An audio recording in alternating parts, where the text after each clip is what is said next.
Bonjour à tous, on commence cette revue de presse en France avec l'Olympique de Marseille qui fait les gros titres.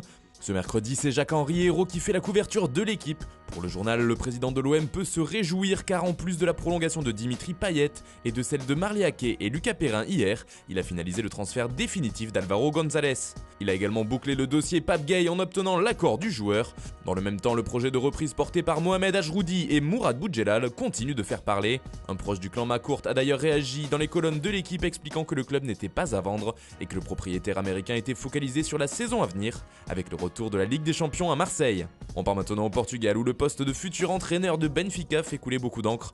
Bruno Lage a donné sa démission hier et le club lui cherche un remplaçant. La première cible du club lusitanien était Mauricio Pochettino, libre depuis son départ de Tottenham, mais d'après Record, celui-ci a refusé le poste. Benfica cherche donc un autre candidat et pense toujours à Jorge Jesus. Mais ce mercredi, un nouveau nom a fait son apparition dans la shortlist des dirigeants portugais, il s'agit d'Unai Emery. En effet, l'ancien coach du PSG et d'Arsenal est également libre de s'engager où bon lui semble, et il intéresse beaucoup les dirigeants de Benfica. Le technicien espagnol fait également la couverture d'O Jogo ce matin, le quotidien expliquant qu'il a été sondé par le club lisboète. En Italie, la Juventus a livré une démonstration hier soir. La vieille dame s'est imposée 3-1 contre le Genoa. Les 3 buteurs ne sont autres que Paulo Dybala, Cristiano Ronaldo et Douglas Costa, auteurs de 3 belles réalisations. C'est l'Argentin qui fait la une de Quotidiano Sportivo qui met aussi en avant CR7. Tout au sport de son côté met à l'honneur les 3 buteurs et les 3 points pris qui seront sûrement importants dans la course pour le Scudetto. Enfin, la Gazzetta dello Sport met en avant l'équipe de la Juve et ses prouesses. Le quotidien transalpin donne également quelques informations au sujet du transfert d'Achraf Hakimi. Le latéral droit va signer un contrat de 5 ans à l'Inter et sera payé 5 millions d'euros par saison.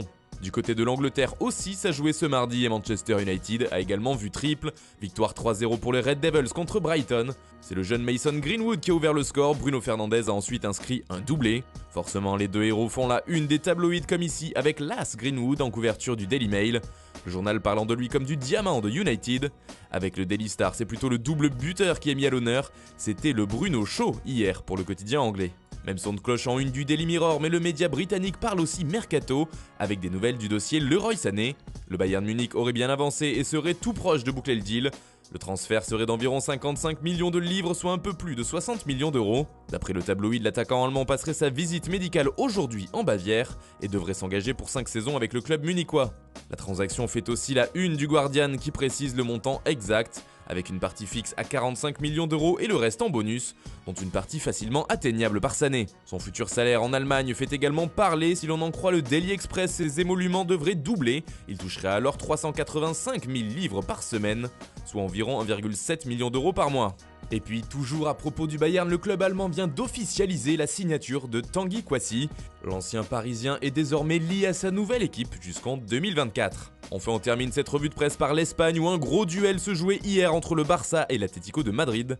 Un match important dans la course au titre qui n'a pas vu de vainqueur. En revanche, le FC Barcelone en ressort bien perdant, laissant filer le Real Madrid avec un point d'avance, mais un match en moins que les Catalans. C'est la peine maximale pour Sport, qui parle des décisions de l'arbitre et de polémiques avec 3 pénaltys sifflés dont 2 pour les Blaugrana. Mundo Deportivo utilise le même titre et ajoute que Messi a marqué hier son 700e but avec le Barça d'une Panenka.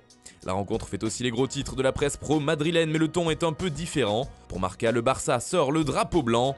Et d'après As, la voie est libre pour le Real et l'Atlético offre la Liga à son voisin. Voilà, c'est tout pour ce matin. Bonne journée à tous. On se retrouve dès demain pour une nouvelle revue de presse sur Foot Mercato.